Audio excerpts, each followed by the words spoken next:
The afternoon rain fell hard on the streets of Seattle, turning the sidewalks slick and dangerous. Maya Johnson, 8 months pregnant and exhausted, pulled her thin jacket tighter as she made her way down Pine Street. Her stomach growled. She hadn't eaten since yesterday morning at the community kitchen. Suddenly, a child's scream pierced the air. Maya's head snapped up. Across the street, a large dog had broken free from its leash. The animal, eyes wild and aggressive, was charging toward a little girl who stood frozen in terror. The child couldn't have been more than 6 years old, her small frame trembling as the dog closed the distance. Maya didn't hesitate. Despite her swollen belly and worn-out body, she sprinted forward. Her feet pounded against the wet pavement as adrenaline surged through her veins. She reached the child just as the dog lunged. "Get behind me!" Maya shouted, positioning herself between the animal and the girl. The dog snarled, baring its teeth. Maya grabbed a nearby trash can lid, holding it up like a shield. The animal hit the makeshift barrier with tremendous force, nearly knocking Maya off balance. Pain shot through her abdomen, a contraction, sharp and sudden. "Not now," she thought desperately. "Please, not now." "Stay close to me, sweetie," Maya said to the girl, her voice steady despite her racing heart. "What's your name?" "Emma," the child whimpered, her small hands clutching Maya's worn jacket. The dog circled them, growling low. Maya kept the lid between them, slowly backing toward the curb. Every movement was calculated, deliberate.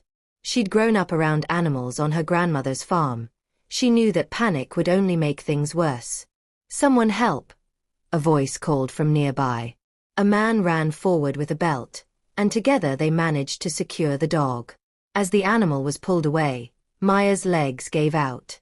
She sank to the sidewalk, breathing hard, her hand pressed against her belly. "Ma'am, are you all right?" A woman knelt beside her. "Should I call an ambulance?" "I'm fine," Maya lied, though another contraction rippled through her.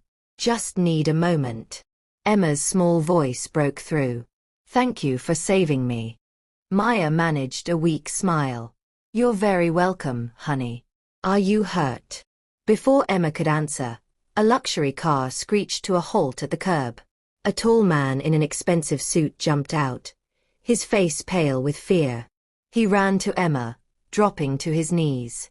"Emma! Oh God, Emma!" He pulled the child into his arms, his voice breaking. "Daddy!" Emma buried her face in his chest. The man looked up at Maya, his eyes filled with shock and gratitude. She sat there on the wet pavement, mud-splattered and breathing through pain, one hand on her belly and the other still gripping the trash can lid. "She saved me, Daddy," Emma said. "The big dog was going to hurt me, but she stopped it." The man stared at Maya for a long moment. "Thank you," he whispered, his voice thick with emotion. "Thank you so much." Maya nodded, managing a tired smile. "She's okay. That's what matters." Another contraction hit, harder this time. Maya winced, and the world tilted slightly. "You're hurt," the man said, standing quickly. "Please, let me call you an ambulance." "I'm fine," Maya said again, though she clearly wasn't. "I should go." She tried to stand, but her legs wouldn't cooperate. The man reached out to help her, but Maya pulled away gently. "Really, I'm okay," she insisted. "Just tired." As she finally managed to get to her feet, she heard Emma's voice one more time. "Will I see you again?" Maya looked back at the little girl's hopeful face and smiled. "Maybe, sweetheart. Maybe." Then she turned and walked away, disappearing into the crowd of onlookers, unaware that her life had just changed forever. Behind her, the man watched her go, his phone already in his hand, already asking his assistant to find out everything about the woman who had just saved his daughter's life. If you're enjoying this story of courage and unexpected connections, please like this video, subscribe to our channel, and hit the notification bell so you never miss our inspiring stories. Comment below what you think will happen next. Will Maya's life change? Drop your predictions. Maya made it 3 blocks before she had to stop. The contractions were coming more frequently now, each one stronger than the last. She leaned against a building wall, breathing through the pain. "Not yet, baby," she whispered to her unborn child. "Just a little longer. We need to get to the shelter first." The rain had stopped, leaving the city smelling of wet concrete and exhaust.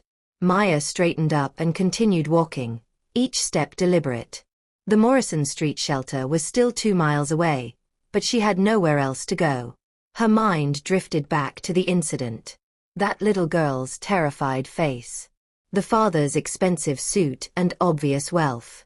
They lived in a different world, one Maya had once known, before everything fell apart. Before her parents died in the accident. Before the medical bills piled up. Before she lost her apartment, her job, her dignity.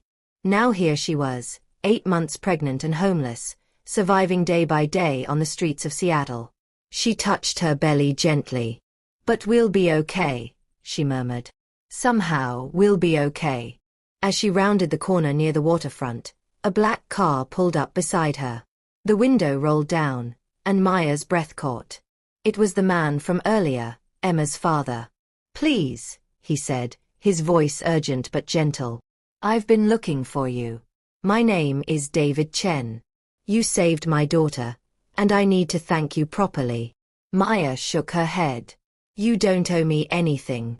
You collapsed after helping Emma," David said. "You need medical attention. Please, at least let me take you to a hospital." "I can't afford." "I'll cover everything," he interrupted. "No questions asked. Just please, let me help you." Maya wanted to refuse. Pride demanded it. But another contraction hit, stronger than before, and she gasped. David was out of the car in seconds. "You're in labor," he said, his eyes wide with alarm. "No, it's too early," Maya protested weakly. "All the more reason to get you to a hospital. Now." This time, Maya didn't argue. David helped her into the car, and within minutes they were speeding towards Seattle General Hospital. In the back seat, Maya fought to stay calm as the contractions intensified. "What's your name?" David asked, glancing back at her. "Maya. Maya Johnson." "Maya," he repeated softly. "Thank you again for saving Emma. She's everything to me." "Where's her mother?" Maya asked, then immediately regretted the personal question. David's expression darkened slightly. "She passed away 2 years ago. Cancer. It's just been Emma and me since then." "I'm sorry," Maya said sincerely. They reached the hospital, and suddenly Maya was surrounded by nurses and doctors. David stayed close, handling the paperwork, speaking to the staff. Through her pain and fear, Maya couldn't help but wonder, why was this stranger being so kind to her? In the emergency room, Dr. Sarah Martinez examined Maya quickly. "You're experiencing preterm contractions," she explained. "We're going to give you medication to try to stop them. Your baby needs more time." "I can't pay for this," Maya said, tears streaming down her face. "I don't have insurance." Dr. Martinez glanced at David, who stood near the door. He nodded once. "It's taken care of," the doctor said gently. "Right now, just focus on staying calm." Hours passed. The medication worked. The contractions slowed and eventually stopped. Maya was moved to a private room, exhausted but relieved. When she woke, it was evening, and David was still there, sitting in a chair beside her bed. "You stayed," Maya said, surprised. "I wanted to make sure you were okay," David replied. "The doctors say you and the baby are stable, but you need rest and proper nutrition." Maya looked away, embarrassed. "I live at a shelter. Rest isn't exactly." "Then don't go back there," David said firmly. "At least not until after the baby comes. I own several properties. One is a small guest house that's currently empty. You could stay there." Maya stared at him. "Why would you do that? You don't know me." "You risked your life for my daughter," David said simply. "You didn't hesitate. You didn't ask for anything in return. That tells me everything I need to know about who you are. I can't accept charity, Maya protested. It's not charity. It's gratitude. David leaned forward. Maya, I watched you walk away today, 8 months pregnant, clearly in pain, heading back to a shelter. I can't let that happen. Please. Let me help you. Maya wanted to refuse. Every instinct told her not to accept help from strangers, especially wealthy ones. But as she felt her baby kick gently inside her, she knew she couldn't let pride endanger her child. Just until the baby comes, she said finally. David smiled with relief. Just until the baby comes. What neither of them knew was that this arrangement would lead to discoveries that would change both their lives forever. Because Maya Johnson wasn't just a homeless woman who had fallen on hard times. She was the missing heir to one of Seattle's largest fortunes, and she had no idea. The guest house was small but beautiful, a cottage-style home with large windows, a cozy fireplace, and a fully stocked kitchen. Maya stood in the doorway, overwhelmed. I can't believe this, she whispered. David set down the bags of supplies he'd brought. Clothes, groceries, prenatal vitamins. It's yours for as long as you need it. There's a phone on the counter with my number programmed in. Call if you need anything. Mr. Chen. David, he corrected. Please. David, Maya repeated. I don't know how to thank you. You already did. You saved Emma. He paused at the door. Get some rest. I'll check on you tomorrow. After he left, Maya walked through the small house in a daze. She ran her hand along the soft couch, tested the firmness of the bed, stood in the warm shower until the hot water ran out. For the first time in months, she felt safe. That night, she slept deeply, waking only when morning sunlight streamed through the windows. She made breakfast, actual breakfast, with eggs and toast and fresh fruit, and sat at the small dining table, marveling at the simple normalcy of it all. A knock at the door startled her. When she opened it, Emma stood there with David, holding a handmade card. I made this for you, Emma said excitedly. The card was covered in crayon drawings, stick figures of Maya, Emma, and a baby, all holding hands under a bright sun. Maya's eyes filled with tears. It's beautiful, Emma. Thank you. Daddy said you're going to stay here, Emma continued. Does that mean we can be friends? Maya glanced at David, who smiled encouragingly. I'd like that very much, she told Emma. Over the following weeks, an unexpected routine developed. David would stop by most mornings with Emma, who was homeschooled while David worked. The little girl was bright, curious, and lonely, desperate for companionship. Maya found herself becoming a sort of surrogate aunt, helping Emma with her lessons, playing games, telling stories. David, meanwhile, was quietly persistent in his kindness. He arranged for Dr. Martinez to make house calls. He brought groceries and never made Maya feel like a burden. Slowly, cautiously, Maya began to trust him. One afternoon, while Emma napped on the couch, David and Maya sat on the porch, watching the rain fall. Can I ask you something personal? David said carefully. Maya tensed slightly. Okay. You mentioned once that you used to have a different life. What happened? Maya was quiet for a long moment. My parents died 3 years ago. Car accident. I was in college, studying to be a teacher. After they died, I found out they'd taken out loans against our house to pay for my education. When I couldn't keep up the payments, I lost everything. I dropped out, tried to work, but I was grieving and not thinking clearly. Made bad decisions. Lost my apartment. Then I found out I was pregnant. The baby's father? David asked gently. Gone, Maya said simply.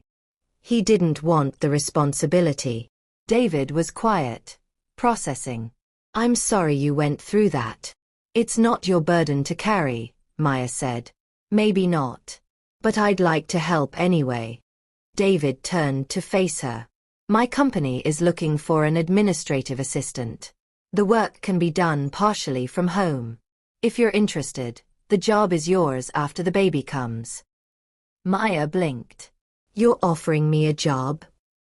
You're smart, organized, and hardworking. I can tell. And you deserve a chance to rebuild your life.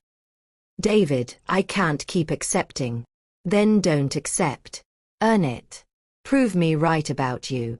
He smiled. What do you say? Maya felt hope stir in her chest. Real hope, for the first time in years. Okay, she whispered.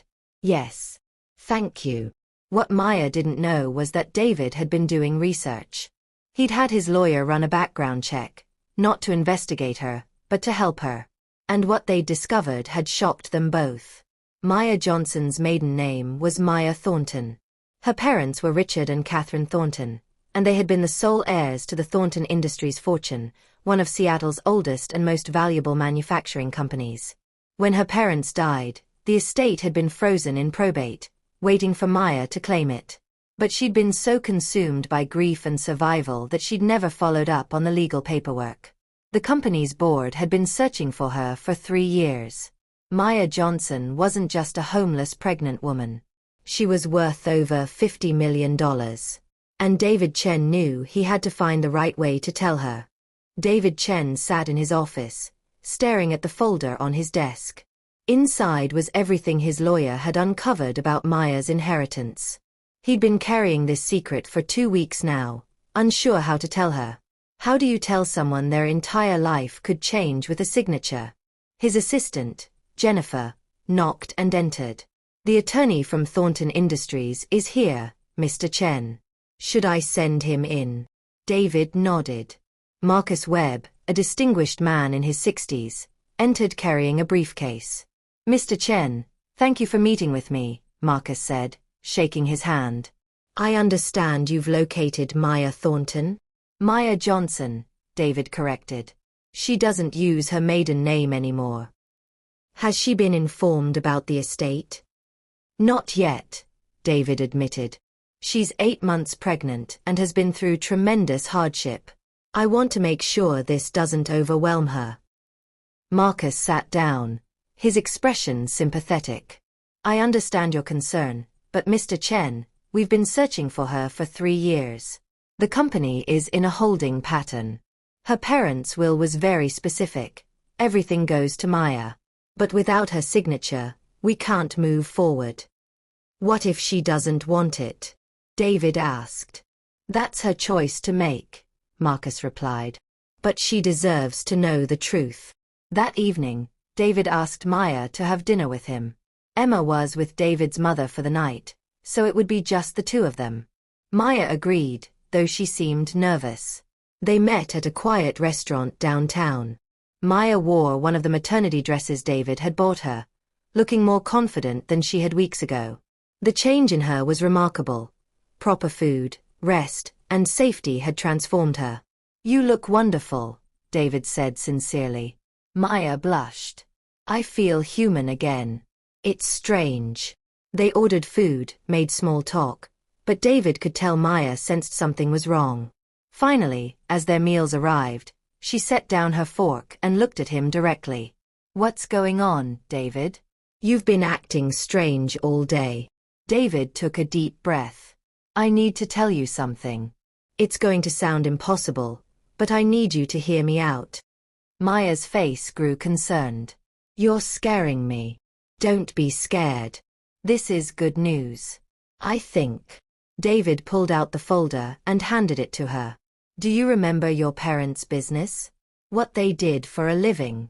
Maya frowned. My dad worked in manufacturing, I think.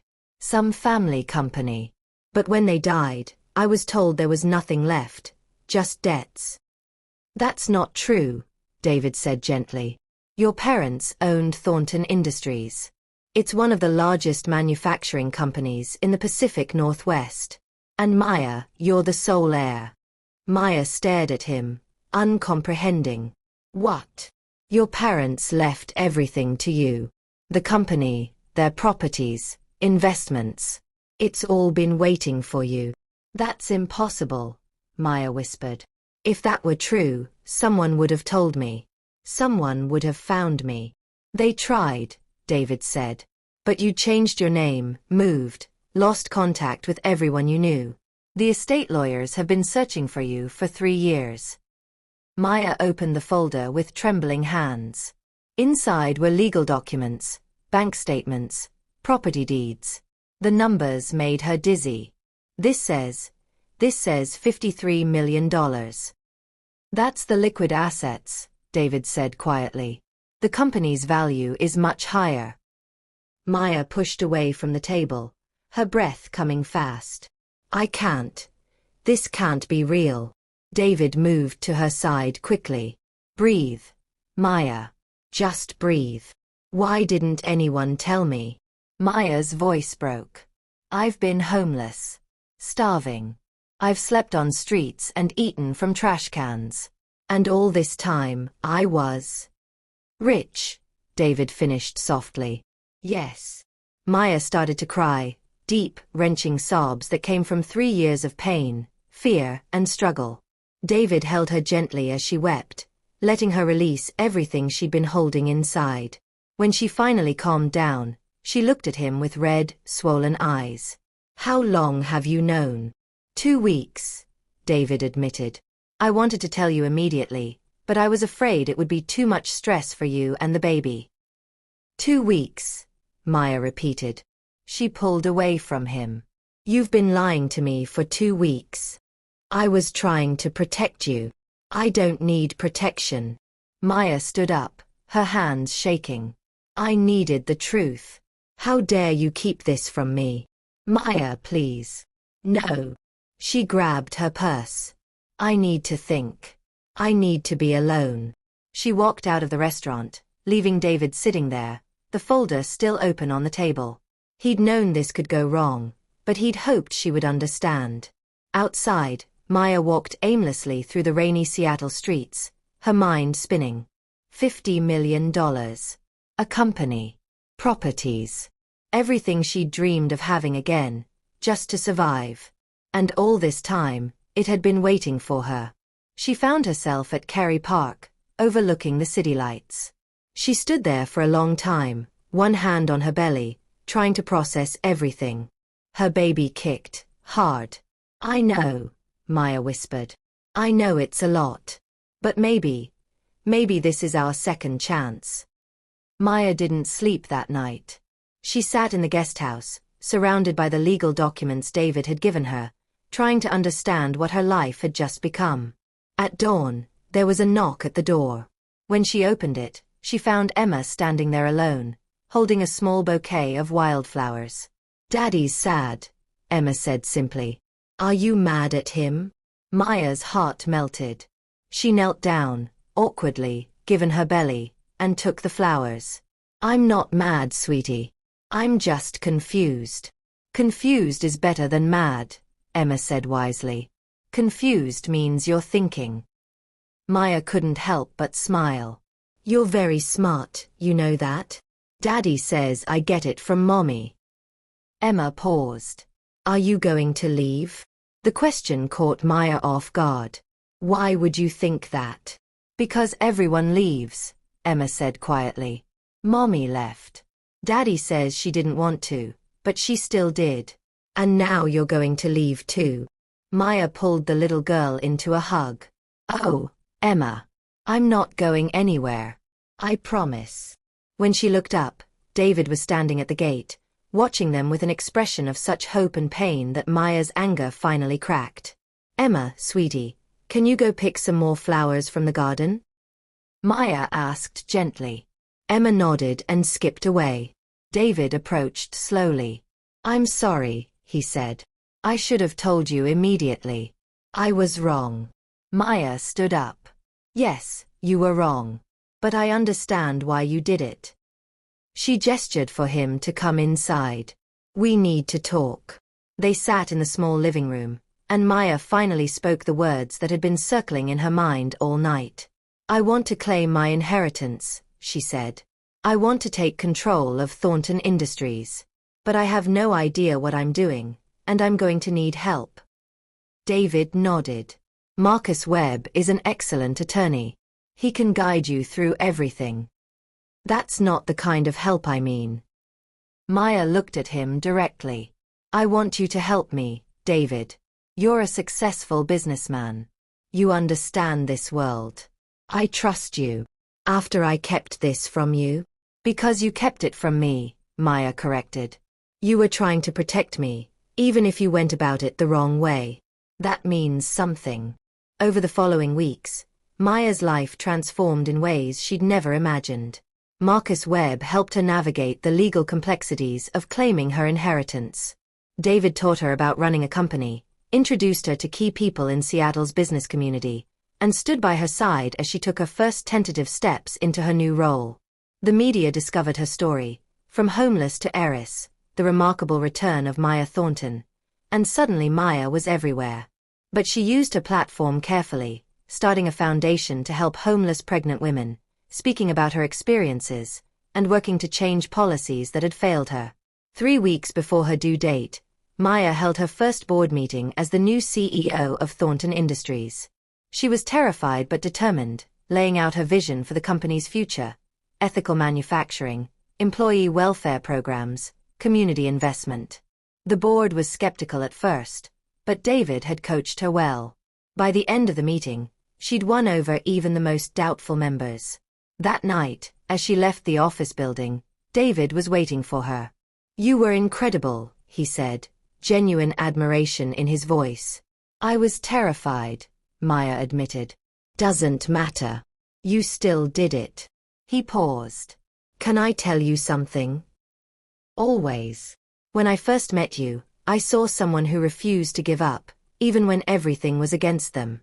That's still who you are, Maya. Money doesn't change that. This inheritance doesn't define you. You define it.